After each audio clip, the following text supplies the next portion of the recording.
hard pencil on a sketchbook, just being like, let's do this. And then I have to sit back and look and be like, okay, nah, I gotta do that again. And then eventually it goes to a painting, if it's worthy. This is Vicki Nunley. She is an artist who went to Brandeis for both undergraduate and post-bac. About how Brandeis influenced you. Oh yeah, Brandeis did so many things for me. Brandeis, I don't know if you know this, but their painting program is like oil painting. So I learned how to mix paint. Susan Lichtman, who's painting professor there, amazing. She really early on was like, black, you can mix a chromatic black. I was like, what is that? And she was like, it's when you mix black from colors that are not. And I was like, what? I went to graduate school at BU. I earned my MFA. And then I moved to New York City and I got a studio. And then COVID happened. And then I moved back home. So why don't you give us a grand tour of your studio and let's talk about some of your pieces. Amazing. Okay, here we go. I'm looking at them now and I have them hung up because of color and the difference between literal and psychological color. That's something I'm interested in. This is a painting I made also in New York that I think about a lot. And if we turn this way, this is the back of my studio. Another painting I made in Brooklyn. More paintings I made in Brooklyn.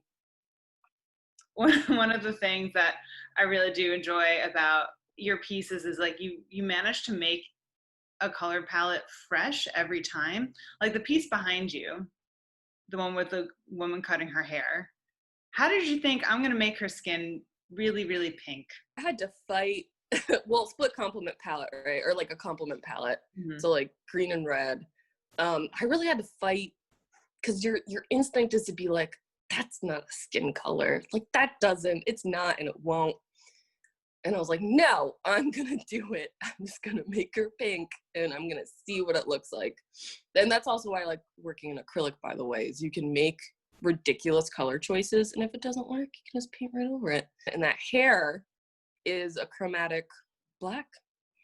So, man, I don't know. I feel like I'm flying around by the seat of my pants, basically. I'm like, I think this will look good. And then I paint it and I'm like, hunch confirmed. Like, it looks great. Let's see your sketchbook. Oh, but you have no idea. Oh, I literally I found the drawing. I made a ton of drawings. And then I made this like 5 seconds before I decided to paint. It's a really unforgiving drawing. I did pencil, then I did ink, I did no tones, and that's usually how I work. So I really wanted this teardrop shape. I thought that was kind of funny, and it's about breakup bangs. I just sort of went with it. And then when it got translated to the painting, obviously a bunch of different things happened. That's so funny you pointed out the teardrop. I didn't even notice that before, but now I can't unsee it. You're welcome. I'm obsessed with like old like 1930s style cartoons. And like one of the reasons why is because there's a lot of transformation that happens. So like in that world, you can have a petal that then maybe turns into like teardrops. Like things can transform into other things, and I'm interested in that. Well, I love seeing this process because it really kind of exemplifies how you're thinking about, I guess, even perspective and transformation. I really like looking at, like, this is from Pontormo painting of Jesus being taken off the cross. And just like the drama, and just there's so many figures doing things. A lot of times I'll lift from other things as inspiration to try to figure stuff out. That kind of brings me to my next question, which is materials. So acrylic paints, I work in that, and it's flat, it's fast, and I feel like I can move quicker through a painting.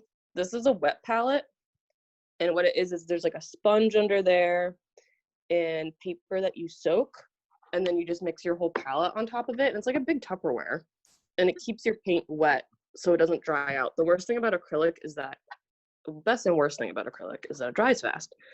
So you don't want to waste all your paint. I use this to mix. so paint doesn't get caught in the bristles and I don't waste it. A whole bin full of golden acrylics. And this is a brand I use. It's Holbein acrylic gouache. It's expensive, however, totally worth it. A little bit goes a long way. With gouache, it's sort of like if watercolors and this brand of gouache, if acrylic and watercolor had a baby, it would be Holbein acrylic gouache. Can you kind of explain to me, how your work, if it has been influenced by quarantine, and also how are you like staying creative during this time? I've been having a very hard time concentrating and getting things done, so I'm very curious how it is for you. In quarantine, it's just an excuse for me to be like, what if I mix this blue down to gray and then I added an orange? What would that do? And then also it's like a weird like space western theme. It's so, for me, quarantine has been really freeing, I think, because I'm like, no one's gonna look at this except now, a way for me to sort of like work through and really indulge in a lot of the things I've been interested in. Oh my God, I bought so many books. Do you want to see the books I bought? Yes, always. Since I've been in, hold on.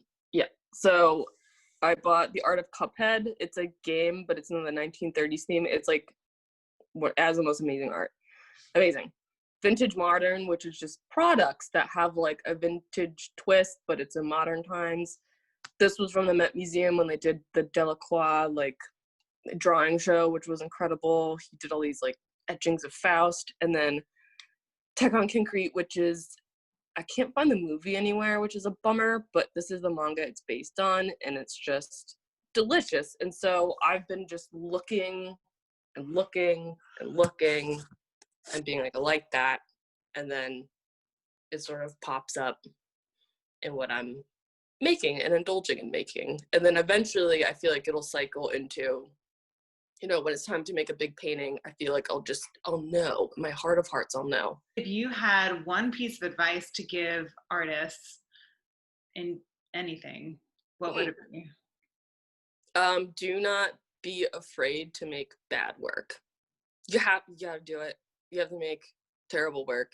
You have to make your ugly baby and just look at it and live with it. I think I went through a phase of being afraid to make bad work. You gotta just do it so you can get it out and look at it and be like, why is this bad? Because making imaginary bad work doesn't help you. And it also has the ability to like paralyze you. Yeah, just do it.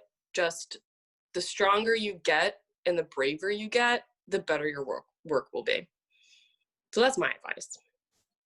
That is great advice.